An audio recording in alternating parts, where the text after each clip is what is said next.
Hello students, बच्चों सभी ठीक हो शायद। अभी तक किसी के घर तक कोरोना नहीं पहुंचा।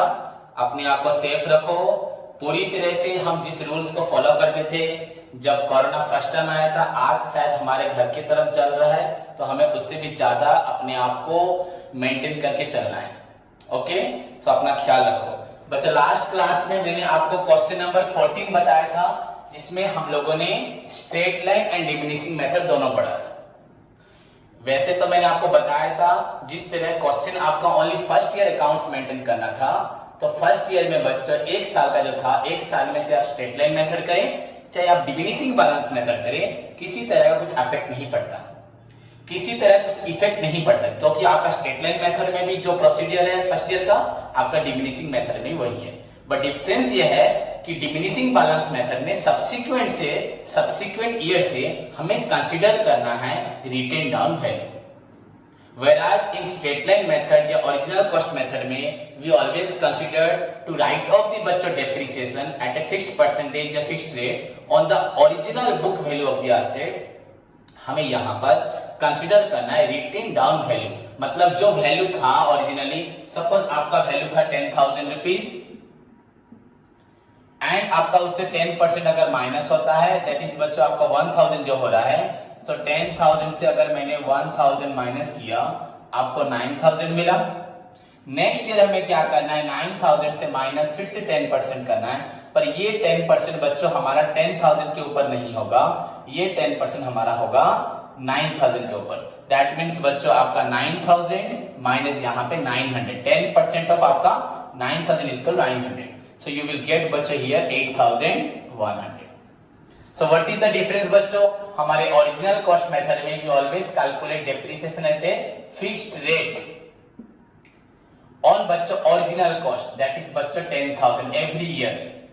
पर हमारे रिटेन डाउन वैल्यू मेथड में हमें क्या करना है बच्चों, डिमिनिशिंग मेथड में क्या करना है, फर्स्ट ईयर जब 1000 माइनस करने के बाद जो 9000 निकला, नेक्स्ट ईयर 10% आपको इस 9000 पे चार्ज करना है। So that's the difference. So answer will be your बच्चा 900. So you will get 8100. And in subsequent year में 10% of 8100. So that's the difference. जो भी हो फर्स्ट ईयर में किसी प्रकार का इफेक्ट नहीं पड़ेगा। इसीलिए क्वेश्चन नंबर 14 मैंने आपको सॉल्व कर दिया था, जहां पे we are only required to prepare आपका मशीनरी अकाउंट शायद था अप टू 31 दिसंबर 2016, एंड जो भी इंफॉर्मेशन थी अबाउट 2 एसेट्स था वो ओनली 16 का ही था। सो आज मैं आपको ऑलरेडी होमवर्क भी दिया था, क्वेश्चन नंबर 16, 17, 15 से लेके 21 या 20 तक दिया था, शायद आप लोगों ने किया होगा। फिर भी आज आगे बढ़ने से पहले लास्ट क्लास समझ के मैं आपको एक बार पढ़ा देता हूं diminishing balance method. Diminishing balance method या बच्चों इसको बोला जाता है, पॉपुलरली इसे बोलते हैं बच्चों written down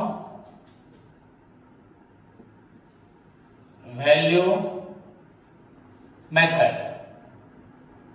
retain down value method या इसे बच्चों बोलते हैं डिमिनिशिंग बैलेंस, सॉरी मैं तो बोल चुका हूं रेड्यूसिंग, बच्चों लास्ट बोल सकते हैं रेड्यूसिंग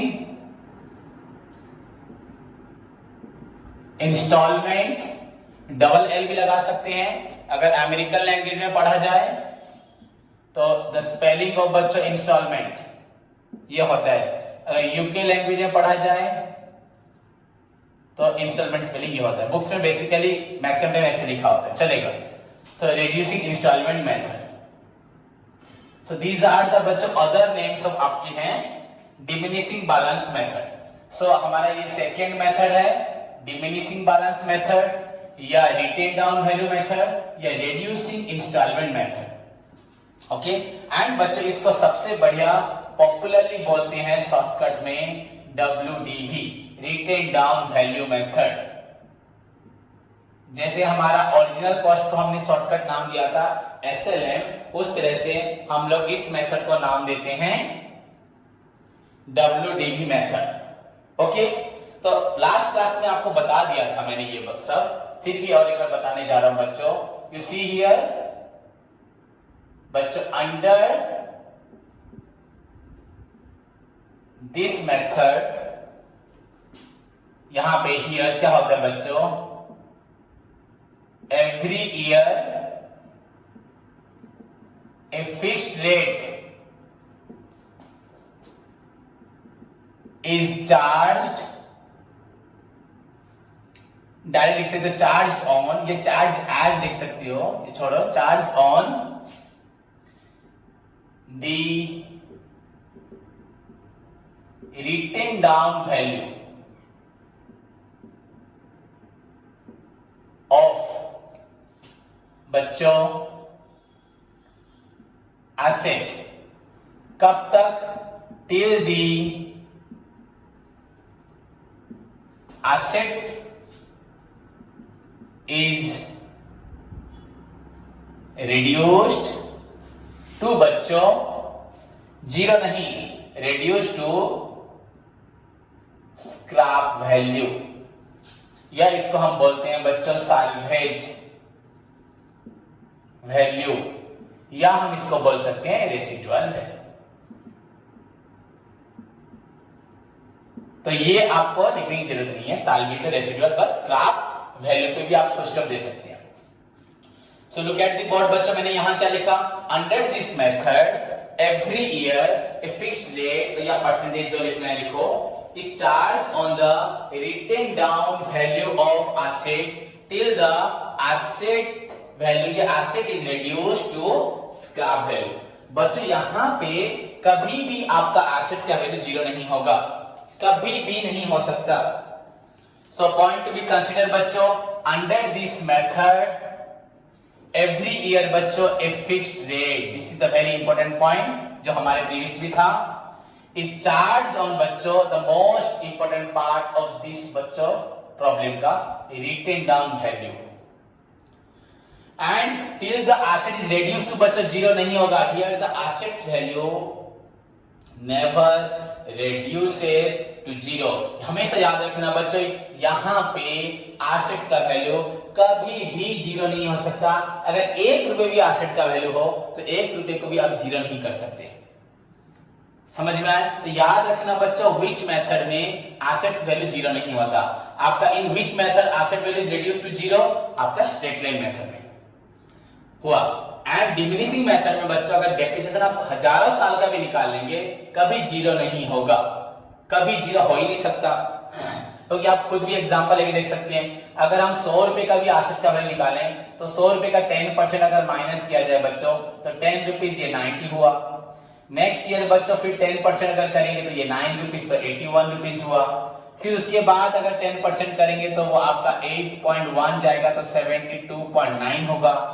ऐसे करते करते अगर बच्चों 1 रुपए भी आ जाएगा तो 1 रुपए का बच्चों फिर 10% अगर माइनस करोगे तो 1.010 इक्वल 0.90। फिर अगर करोगे तो 0.90 का बच्चों 10% अगर निकाला जाए 0.09 होगा, तो भी आपको 0.81, कभी आपका जीरो होगा ही नहीं। एट द एंड में बच्चों अगर ये 10 रुपए भी हो जाएगा, 10 रुपए का फिर 10% आपका 1 रुपए 9 रुपए मिलेगा, कभी जीरो नहीं होगा। पर अगर हम स्ट्रेट लाइन मेथड की बात करें, 10% का 10% बच्चों होता है 1। सो हर साल अगर 1 माइनस करोगे तो आफ्टर 10 इयर्स के बाद द एसेट्स वैल्यू बच्चों जीरो हो जाएगा। बट यहां पे द एसेट्स वैल्यू बच्चों नेवर रिड्यूस्ड टू जीरो, कभी भी नहीं हो सकता।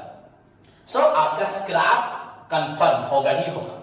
सो under this method every year a fixed rate, a fixed percentage is charge on the written down value method, या डिमिनिशिंग वैल्यू या रिड्यूसिंग बैलेंस, जो आपका वैल्यू निकलेगा उस पे चार्ज होता है till the asset value is reduced to बच्चों स्क्रैप वैल्यू।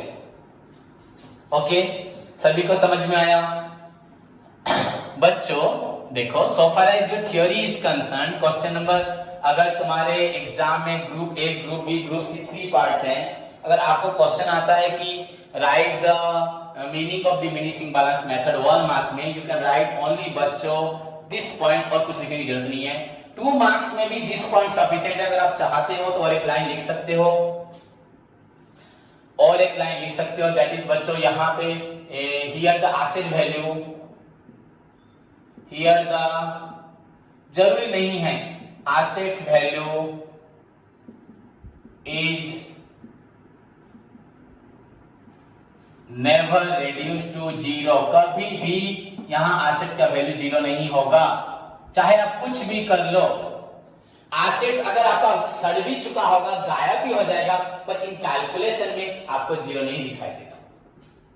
अगर एसेट्स काम का नहीं होगा, अगर स्क्रैप में भी नहीं बेच सकते, फिर भी योर कैलकुलेशन आपको कभी भी शो नहीं करेगा zero amount. So here the assets value is never reduce to zero. Clear बच्चों? And you can also one और एक लाइन लिख सकते हो, यहां पे अगर आपका 100 रुपीज का 10% डेप्रिसिएशन चार्ज करते हो, विच इज बच्चों आपका 10 रुपीज हो रहा है। एंड नेक्स्ट ईयर बच्चों अगर आपका वैल्यू यहां हो जाएगा 100 minus 10 is equal to 90। In the subsequent year you have to consider बच्चों रुपीज 90 इंस्टेड ऑफ 100। आपको 100 फर्स्ट ईयर कंसीडर करना है। इन सेकेंड ईयर में आपको 100 कंसीडर नहीं करना है, आपको कंसीडर करना है 90। सो अगेन आपको 10% निकालना है। So 10% of 90 is equal to 9। So you see here बच्चों यहां पे एक चीज देखने को मिलेगा कि हियर द एसेट्स वैल्यू बच्चों हर साल कम हो रहा है। फर्स्ट ईयर 10 था, सेकेंड ईयर 9 हुआ, तो हमारा, सॉरी गलत बोला, एसेट्स वैल्यू तो कम होगा बच्चों। डेप्रिसिएशन अमाउंट जो 10 था, नेक्स्ट ईयर बच्चों 9 हुआ, उससे अगले साल और कुछ कम होगा, उससे नेक्स्ट ईयर बच्चों फिर से कम होगा। समझ में आया? यहां पे आपको हमेशा देखने को मिलेगा कि एसेट्स वैल्यू बच्चों आपका ग्रेजुअली डिक्रीज हो रहा है। सो बच्चों आपका लास्ट ईयर रिसेंट बच्चों क्वेश्चन 2020 का भी क्वेश्चन था, under diminishing balance method the amount of depreciation is dash remain constant every year, remain same every year, आपका increases every year, decreases every year, और नॉन ऑफ दिस। आपको क्या दिखाई दे रहा है? अंडर डिमिनिशिंग बैलेंस मेथड आपका depreciation amount not the asset amount, depreciation amount हर साल कांस्टेंट है, या हर साल बच्चों इस साल डेप्रिसिएशन 100 हुआ था, अगले साल 110 हो रहा है, या इस साल 100 हुआ था, अगले साल 95 या 90 हो रहा है, फिर अगले साल और कम हो रहा है, या नॉन ऑफ द अबव। तो क्वेश्चन क्या होगा बच्चों? Decreases every year. मैं आपको अभी लाके भी क्वेश्चन दिखा सकता हूं, पर आपको बोला समझ में आया? So under written down value method the assets value जो भी हो, डेप्रिसिएशन अमाउंट ग्रेजुअली डिक्रीजेस। अगर वही पूछा जाए under straight line method, the amount of depreciation बच्चों always remain same, remain constant, हर साल बच्चों सेम होगा। अगर यहाँ 10 तो 10 होगा, 10 होगा। अब एक बच्चा बोलेगा सर कभी 5 भी तो होता है, बच्चों वो मंथ पे डिपेंड करता है। अगर आपने 6 मंथ यूज किया है तो वो हो सकता है, बट तो वो that is the depreciation for 6 month, that is not the depreciation for 1 year. But अगर आप 1 ईयर का डेप्रिसिएशन चार्ज करेंगे, you will always find the amount of depreciation under original cost method या स्ट्रेट लाइन मेथड या fixed method में always remain same, and the amount of depreciation under आपका diminishing balance method हो या आपका retain down value method हो and और reducing balance method हो, ऑलवेज बच्चों डिक्रीजिंग, हमेशा डिक्रीजिंग एवरी ईयर। आपका हर साल ये वैल्यू क्या होगा? Decreasing every year, that's the difference. तो यहां पे आपको एक शॉर्ट क्वेश्चन जाने को मिलता है। एंड बच्चों इसी के साथ हम कंपेयर करते हैं why it is called written down value। तो written down में तो हुआ चार्ज, एंड वहां पे बच्चों एक पॉइंट था straight line method, because if we plot the amount of depreciation written on every year on any particular assets under straight line method। बच्चों अगर ये स्ट्रेट लाइन मेथड में बना रहा हूं, अगर मैं स्ट्रेट लाइन मेथड बनाता हूं, क्लियर? एंड यू सी बच्चों स्ट्रेट लाइन मेथड में हर साल सपोज 10 रुपीज डेप्रिसिएशन है, तो अगर आपके ग्राफ में ये 10 है, ये 20 है, और अगर हर साल सपोज बच्चों 20 है, तो यहां भी आपका 20 होगा। ये 2000 सपोज 1, ये 2, तो हर साल 20 होगा, तो you will get a straight line. But अगर आप कंपेयर करते हो स्ट्रेट लाइन के साथ WDV मेथड, यहाँ 10 बच्चों, यहाँ 20, ये 20, ये 10, सपोज 2001, 2002। अगर यहाँ पे बच्चों 20 हो रहा है, डेफिनेटली यहाँ पे 20 से थोड़ा कम होगा, 10 होगा नहीं बोल रहा मैं, आधा नहीं हो जाएगा, और फिर 13 में और थोड़ा कम है, so you will not get a straight line. So it will give you बच्चों एस आपका कर्व देगा, दैट इज बच्चों move from left to right. कैसे? डाउनवर्ड स्लोप, आपका डाउनवर्ड कर्व मिलेगा आपको यहां पे, downward curve that moves from बच्चों लेफ्ट टू राइट, आपको लेफ्ट से लेके राइट तक कर्व मिलेगा। क्लियर बच्चों? So if you plot the amount of depreciation written of every year under written down value method या डिमिनिशिंग मेथड या reducing method बच्चों, you will always get a downward slope from left to right. Not बच्चों downward मतलब ऊपर से नीचे आ रहा है, मैं अपवर्ड बोलता तो नीचे से ऊपर जाता, या राइट से लेफ्ट बोलता, लेफ्ट से राइट बोलता, या लेफ्ट से राइट बच्चों डाउनवर्ड होगा, because the amount of depreciation decreases year after year. So these are the points you need to consider for your बच्चों, आपके जितने भी शॉर्ट क्वेश्चंस आते हैं। सो एग्जाम में आपको 1 मार्क में बस मीनिंग लिखना है, 2 मार्क्स में you can write here the an extra point that the here the assets value is never reduce to 0 and the amount of depreciation लिख सकते हैं, 3 पॉइंट अगर लिखना है आपका डिक्रीजेस एवरी ईयर। 3 मार्क्स अगर आ जाए बाय चांस, या 2 मार्क्स में भी लिख सकते हो, अगर यहां से मैंने जो 2 पॉइंट एक्स्ट्रा बोले, asset value is never reduce to 0, उस पॉइंट को इग्नोर कर दो, या the amount of depreciation rate हमेशा सेम रहेगा, आपका रेट कभी नहीं चेंज होगा, रेट सेम रहेगा, but the amount of depreciation जो डिक्रीज है, इन पॉइंट्स को कैंसिल कर दो and you can simply write here बच्चों, हियर द डेप्रिसिएशन कैसे निकाला जाता है। हियर बच्चों द रेट ऑफ डेप्रिसिएशन का फॉर्मूला कैसे निकाला जाता है। अगर रेट बच्चों आर में निकालूं तो यू विल सी बच्चों 1 minus nth root of s by c. So this is the formula. Like बच्चों आपका स्ट्रेट लाइन मेथड में वहां पे रेट नहीं पहले हम पढ़े थे, डेप्रिसिएशन पढ़े थे, is equal to c minus S by N हुआ बच्चों। तो c minus S by N से हमें एक अमाउंट मिलता था, सपोज ये 100 रुपए मिला, तो 100 रुपए को अगर आप 1000 रुपए पे, सपोज एसेट वैल्यू 1000 है, तो आपका depreciation amount by assets value amount बच्चों, जो भी original cost of the asset जो सी था इनटू 100 करेंगे तो आपको यहां मिल जाता क्या 10%। ये हमने पढ़ा था कहां पे, आपके स्ट्रेट लाइन मेथड में। वहां पे पहले डेप्रिसिएशन निकलता था, उसके बाद रेट निकलता था। तो यहां पे बच्चों ऐसे तो हम लोग डायरेक्टली बच्चों हम यहाँ पे डेप्रिसिएशन नहीं निकाल सकते। कैसे निकालेंगे बच्चों, क्योंकि आप बोलोगे सर आपने ऐसा क्यों नहीं फॉर्मूला बताया, जैसे वहां पे डेप्रिसिएशन का फॉर्मूला था c minus S by N, तो हमें यहाँ भी बताइए। बच्चों हो ही नहीं सकता, बिकॉज यहाँ पे डेप्रिसिएशन अगर पहले साल अगर 10 रुपीज होगा, आपका नेक्स्ट ईयर ये आपका 9 रुपीज हो जाएगा, उसके सब्सिक्वेंट ईयर बच्चों आपका 8.1 हो जाएगा, तो यहाँ का अमाउंट सेम ही नहीं है, तो आप कैसे फॉर्मूला बना सकते हैं, हाँ आप रेट बना सकते हैं। बच्चों अमाउंट डिफरेंट हो सकता है पर बच्चों रेट सेम होता है। सपोज एक दुकानदार बोले हमारी दुकान से कोई भी सामान लो 10% डिस्काउंट, तो रेट तो सेम है ना। अगर कोई 1000 रुपए का सामान खरीदेगा उसके लिए 10% 100 रुपीज होगा, कोई 10,000 का सामान खरीदेगा उसके लिए 10% 1000 रुपए होगा। अब आप बोलोगे उसको ज्यादा डिस्काउंट दे रहे हो, नहीं, डिस्काउंट सबके लिए सेम है, आपका अमाउंट अलग दिखाई दे रहा है, हम रेट तो सभी को सेम दे रहे हैं। आप भी ज्यादा खरीदोगे आपको डिस्काउंट मिलेगा, तो आपका परसेंटेज ऑलवेज सेम रहता है। But in straight line method में both the percentage and the amount both are same, both are same, सिर्फ यहीं पे पीरियड अलग अलग होगा। और यहां पे rate is the same, but अगर क्वेश्चन में आ जाए under straight line method, under diminishing balance method the rate of depreciation remain same, same बच्चों रिमेन डैश, अगर rate of depreciation remain dash बच्चों रेट रिमेन सेम, अगर amount of depreciation आए तो decreases, तो नहीं तो गलत कर दोगे।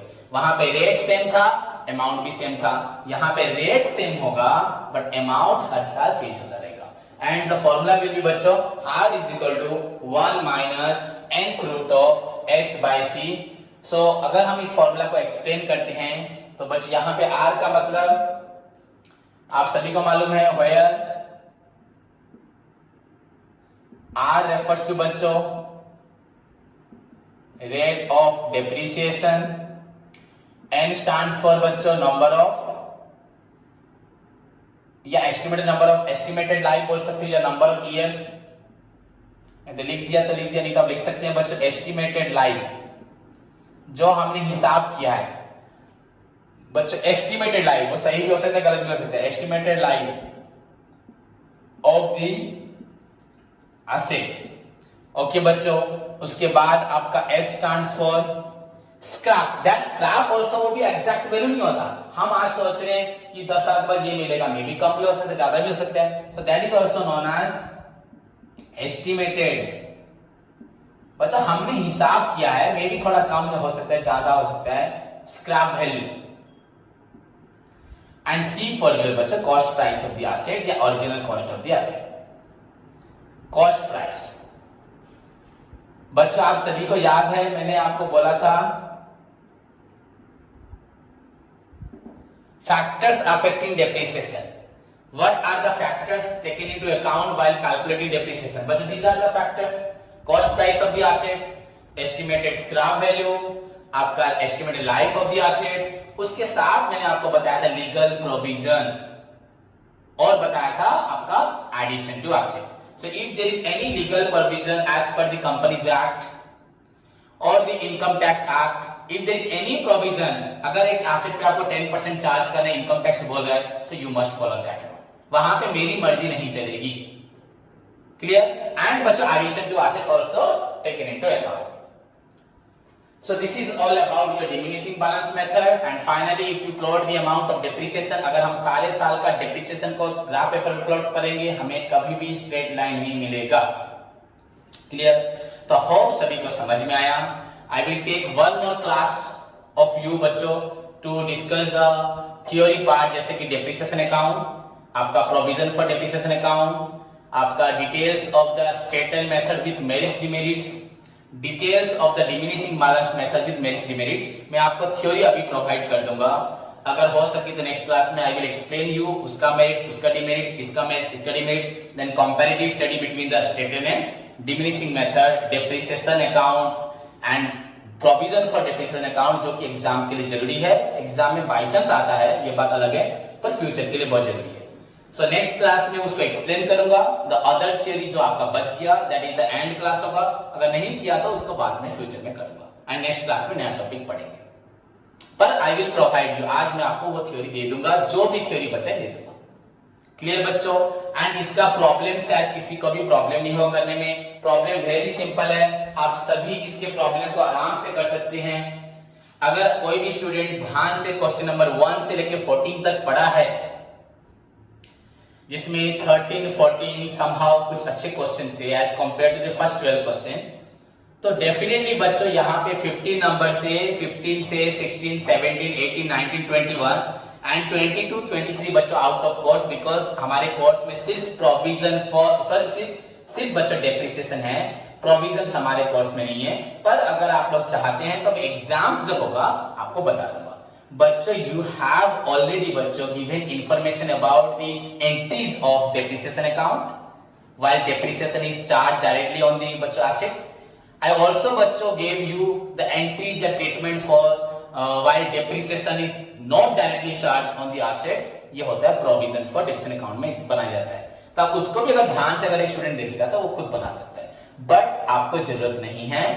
फिर भी एग्जाम से पहले कभी एक्स्ट्रा क्लास लेके बता दूंगा, वो मुझे याद रहेगा, क्योंकि जब ओवरऑल डिस्कशन करेंगे बताएंगे, but no need. Clear?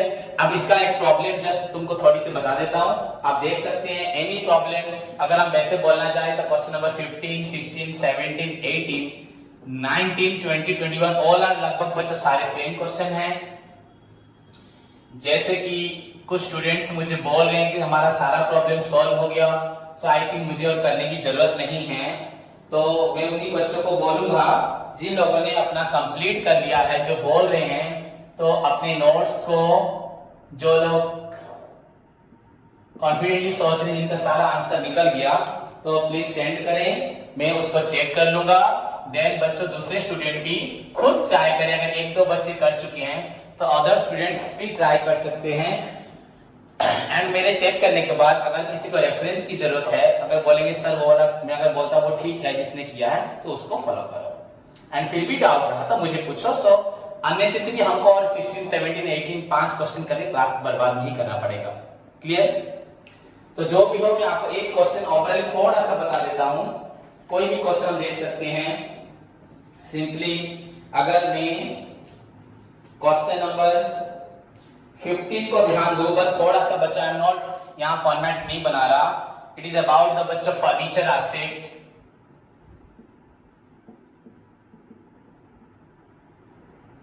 Account या फर्नीचर अकाउंट, एसेट तो नहीं लिखना, फर्नीचर अकाउंट हमें बनाना है सिंपली। ओके बच्चों, वन मोर थिंग, ये मैं आपको बताऊंगा डिफरेंस में, मेरी डिमेरिट्स में। जैसे कि straight line method is applicable to assets having fixed life, this method is also applicable बच्चों, but assets having long life, not the fixed life. किसी का भी फिक्स्ड लाइफ नहीं होता है, बेसिकली होता नहीं है। That's why most of the country में स्ट्रेट लाइन मेथड को कंसीडर नहीं किया जाता। उसके बहुत सारे डिमेरिट्स भी हैं, वो आपको अभी बताऊंगा, तो उसी में मेरा क्लास चला जाएगा। क्लियर? तो फर्नीचर अकाउंट अगर बनाते हैं बच्चों, यहां पे लिख रहा है the original cost of furniture is 4000। I am not writing here to bank account purchase furniture, just बच्चों 4000 एंड डेप्रिसिएशन बच्चों 5%। आपको यहां पे डेप्रिसिएशन 5% यूज करना है। सभी स्टूडेंट्स बेफिक्र होके क्वेश्चन नंबर 1 से 14 जैसे की हैं उसी तरह से फॉर्मेट बनाएंगे। Date particulars amount, date particulars amount, debit credit, then यहां डेट लिखेंगे। अगर डेट नहीं है तो फर्स्ट ईयर 1 लिखो, 2 लिखो, फर्स्ट ईयर लिखो, जो भी लिखो चलेगा। Then to bank account purchase, very same. और अगर कोई बच्चा नहीं कर पा रहा, दैट मींस वो 1 से लेकर 14 तक नहीं पढ़ा, अब उसके लिए भगवान भी आके हेल्प नहीं कर सकता। इनफैक्ट फिर भी नहीं पढ़ा तो आज भी आप पहले 1 से लेकर 14 तक करो, या किसी ने नहीं किया तो मुझसे क्लास में आके करो, नहीं तो ये वाला करके कोई फायदा ही नहीं। तो पहले 4000, फिर अच्छा 5% डेप्रिसिएशन, यहां पे रफ में निकाल लेते हैं। 4000 का 5% मींस 5/100, 10% 10/100, 12% 12/100।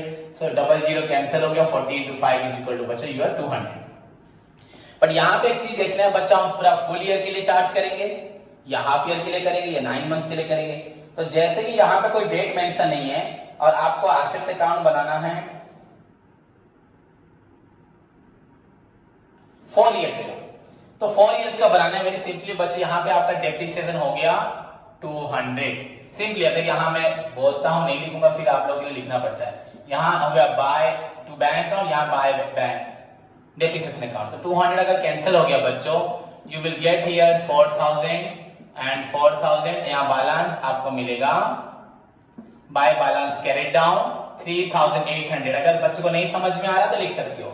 नेक्स्ट ईयर बच्चों यहां पे टू बैलेंस ब्रॉट डाउन 3800, यहां पे आपको करना है बाय डेप्रिसिएशन अकाउंट, बस 5% ऑन बच्चों आपका हो जाएगा यहां पर 3800 यहां पे 5/100 into 3800, 00 cancel, 5 8 40 0 4 5 3 15 4 90, so it is equal to 190। Then आपको क्लोज करोगे ये 3800 एंड 190 माइनस करोगे तो बच्चों you will get here 3610। Next फिर 3610 से माइनस करोगे 3610 का आपका 5%, उसी हिसाब से आप आंसर निकालोगे। क्लियर बच्चों? हमें 4 साल का निकालना है, तो यहाँ पे 3610, यहाँ डेप्रिसिएशन हमारा हो रहा है, कितना हो रहा है, क्या निकला आपका बच्चों 5%, 361 का 5% 180.5 हो गया, तो मन से ही निकल जाएगा अपने आप ही 180.5। सो यू विल गेट बच्चों योर आंसर 0.50। देन आपका होगा 9 मतलब 9, यहाँ पे आपका 0, सो 10 - 8 2, देन यहाँ पे 5 - 1 4 एंड 3429.50। तो दिस इज द आंसर। देखो मैं बिना मुंह से निकाल दे रहा हूं। एंड लास्ट ये आपका नेक्स्ट थर्ड ईयर आंसर हुआ। देन 342.950 का आपका 5% इज इक्वल टू बच्चों आपका 171.475 हो गया। अगर इसका आधा देखा जाए 5% is equal to 171. Next year बच्चों क्या होगा आपका, यू राइट हियर 3 बच्चों थोड़ा सा कोऑपरेट करो, ठीक। 3429.50 इसको क्लोज कर दिया। 3610 आपका, मैं अच्छे से नहीं लिख रहा, आप लोग खुद लिखोगे। 3429.50, so here the depreciation is equal to 171.475. Now close the account of the last year. This is your first year, second year, third year and fourth year. तो क्लोजिंग बैलेंस तो आपका निकलेगा आफ्टर क्लोजिंग दी अकाउंट्स, क्या निकलता है 3429.50 पर minus करते हो। अब यहां से आपको दिखाई देगा बच्चों, this is your 5, this is your बच्चों 2, दिस इज योर बच्चों 0, देन आपको मिलेगा 7 8, यहां पे हुआ 5, यहां पे हुआ बच्चों 2 and you get here 3258.025। Answer देख सकते हैं 3258.025 बच्चों, 3258.025 मतलब बच्चों 0.2 पैसा। एंड बच्चों यहां 5 हो रहा है, so it can be approximated taken as 3258.03। Same आपका बुक में वो अप्रोक्स ले गया 03, आंसर निकल गया। Very simple. जस्ट बच्चों वहां पे क्या करते थे, 200 200 200 200 हम चार्ज करते थे।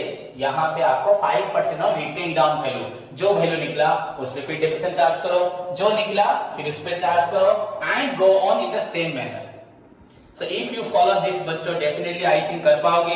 इनफैक्ट मैंने बोल दिया है स्टूडेंट्स को, वो आपको सारे आंसर्स भेज देगा। अगर फिर भी उसमें किसी को समझना है, मैं चेक करने के बाद, पहले मैं चेक करूंगा फिर आप लोग उसको करना। कभी फिर भी ना समझ में आए तो आप लोग मुझे बोलना, मैं आपको एक्सप्लेन कर दूंगा।